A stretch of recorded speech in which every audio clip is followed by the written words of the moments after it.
I wanted to come out here this morning to get the early morning sunlight on this little house. I've been noticing it for several months. It was interesting to me because there's not many little old beach houses left. What I'm having in mind with this particular place is a palette knife painting. I think all the color, whoever painted this house, lends itself to the drama we can get from a palette knife. There's a lot of neat little angles. A palm tree shadow on there would be really nice. That's not going to happen from this angle. There's so many nice angles on this house.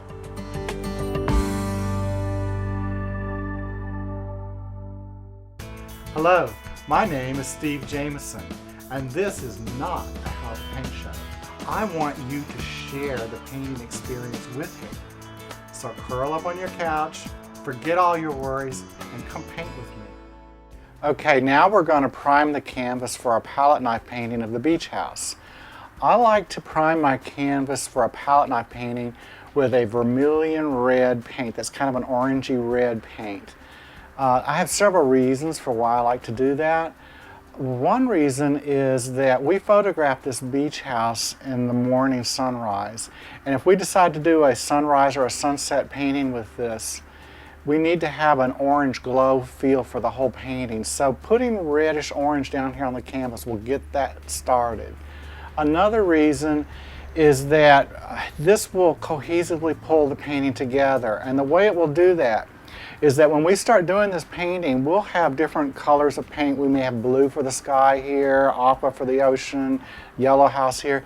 We've got blocks of color all over the place, but little bits of this orangey red underpainting are going to show through all over the whole canvas. So that's going to be the element that cohesively pulls us together as a single painting, and you won't feel uncomfortable looking at it, feeling jarred that you're looking in different locations and blocks of color. Another reason that I like to do this is I really like to see the underpinnings of a painting with a palette knife. I think a palette knife is a very contemporary style of painting, and I think it's something that a lot of people appreciate these days, to be able to see something done in an unstructured style. So when this painting is done with a palette knife and we have bits of paint here and there, I'm going to be leaving little bits of canvas exposed so that you can see the canvas and appreciate the raw material that this was made from.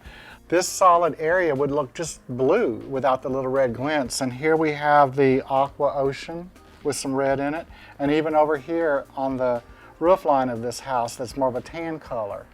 So this little flecks of vermilion serve the purpose of making this painting cohesive so that you don't just have blocks of color here. Another thing that it does that I like is that it gives it kind of a confetti feel. That's something that I like to use in my paintings quite a bit. The thought of having confetti floating around in this painting, these little flecks of color, gives the viewer a happy mood. We were talking about allowing the understructure of the painting to show through.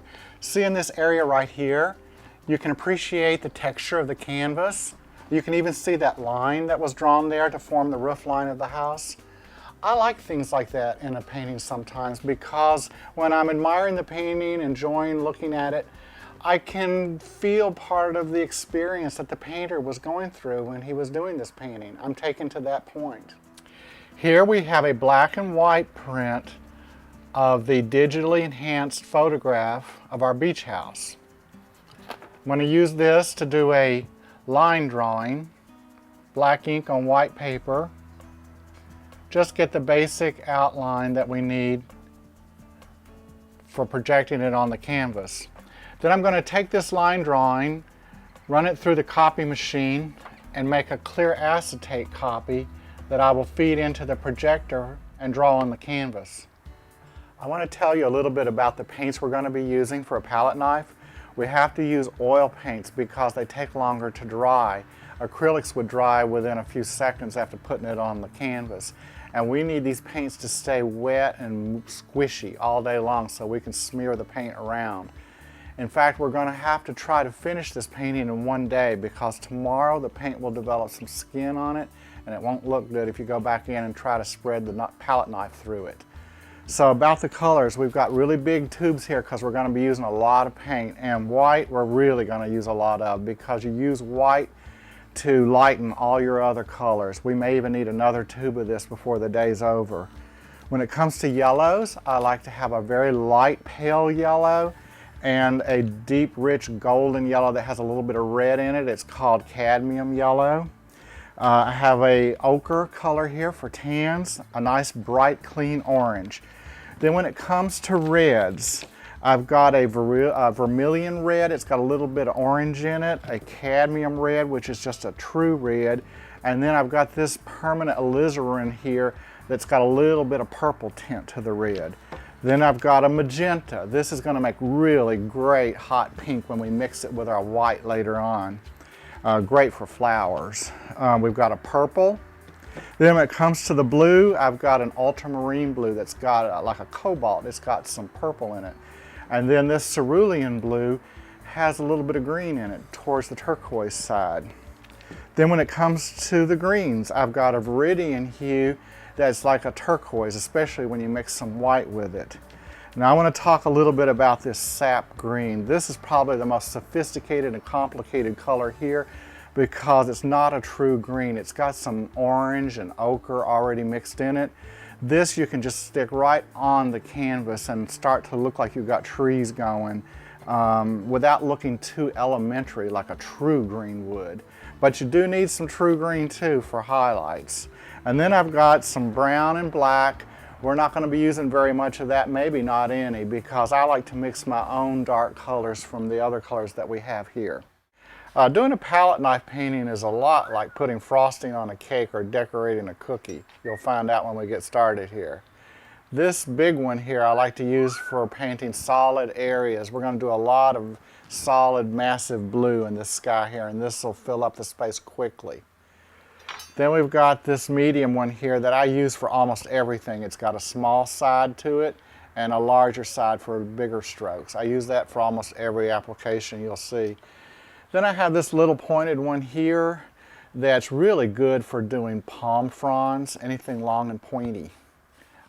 We have our canvas here ready to go. The line drawing has been done that we projected on.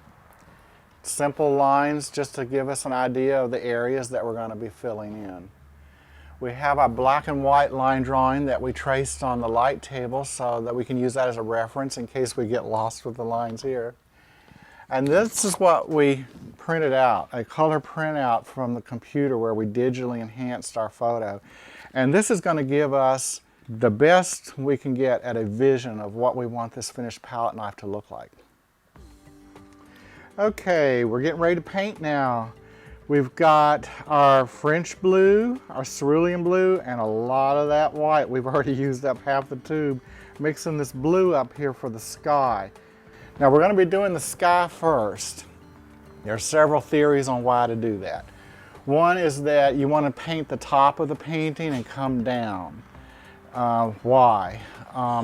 Because if you paint anything down here and you get that done the way you like it, then you go to the top and start painting, you might drop something down here on your finished area.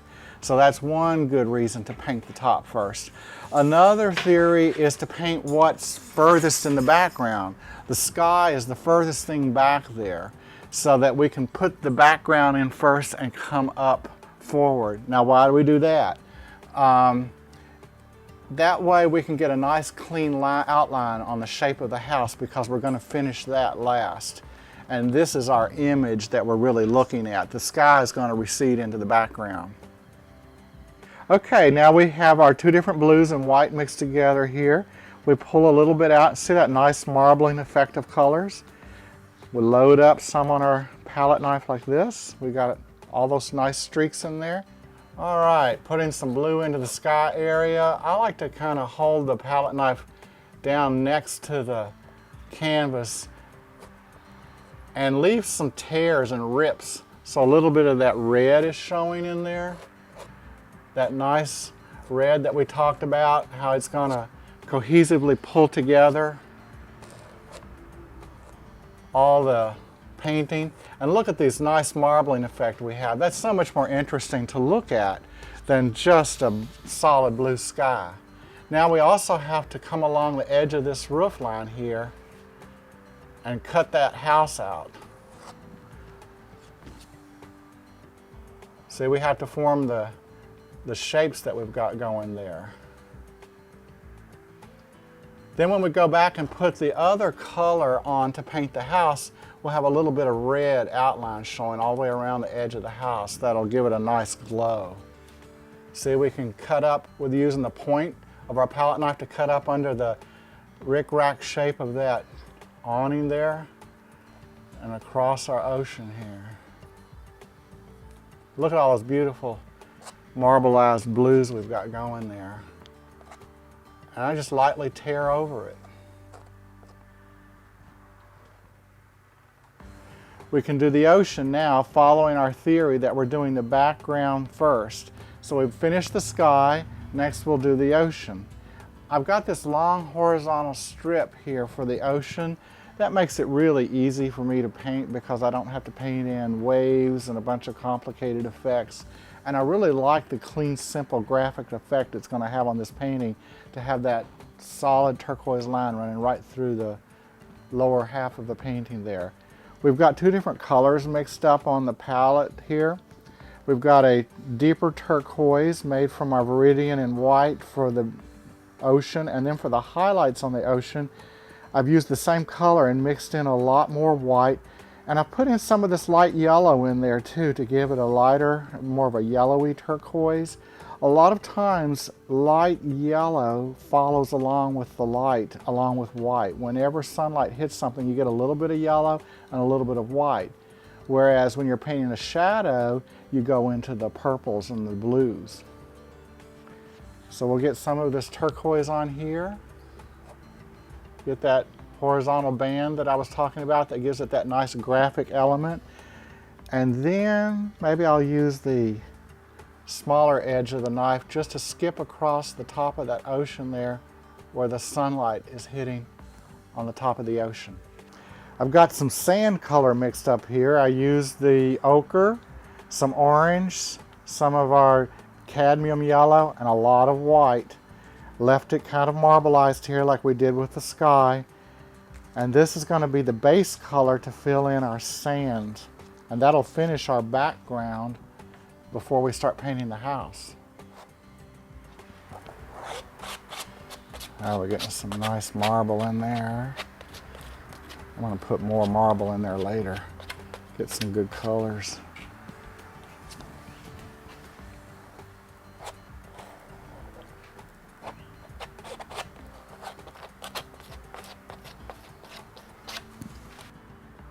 Getting in these tight areas, sometimes you just have to touch the palette knife to it.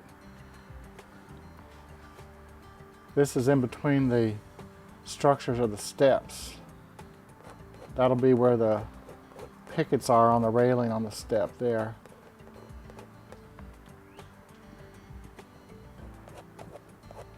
Now we'll mix up some various shades of sand color. We need some light color to get the sunlight on the beach back there, and we need some darker sand color underneath the house to show the shadow effect that you've got under the house. We've got some lighter sand color mixed up here. I used my base that we had already mixed up. I've added a lot of white to lighten it up, and like I said earlier, whenever I use white, I usually put some yellow in it to give it some life so it's not pale, but it looks more sunny. And see how I've left it marbly looking to keep it interesting. Don't mix it too much. Go up here. This is the distant beach way out there on the other side of the house where the full sunshine is hitting back there. Now I'm putting the palette knife up very parallel to the canvas so that I'm just dragging and streaking it across there. And look at those beautiful tears that it's making on top of the other color. That looks like little tidal pools back there. And this is another interesting thing right here. In between the stilts that hold the house up, you're going to see little bits of that far beach on the other side. That's going to give this picture a very three-dimensional effect when it's finished, to know that you can actually see underneath that house and see bits of the far beach down there next to the water. That's going to be very interesting to look at when the painting's finished. You just dab that part right there, just barely touch it. I've used the same base color of the sand to mix up some shadows. I've got purple and orange in here. The purple will give it a coolness. As I've said before, the purple is a cool color that will look good in shadows where the sun doesn't go. The orange will give it some excitement and some heat, so it won't be totally dead down there. And I don't mix it up too much. Leave it very marbled. Then this goes in where the shadow would be underneath the house, in between those pylons. Actually, the movement should stay horizontal. That's the natural way that the sand goes like this on the way out to the ocean. So horizontal sweeping movements are going to express that best for us. See how you can see a little bit of the orange and a little bit of the purple? It's not just one color. That makes it so much more interesting to look at. Every little piece of the painting needs to be interesting. Okay, we're going to put a little bit of grass in here. A little bit of medium shade. It's got a little bit of green in it. I don't want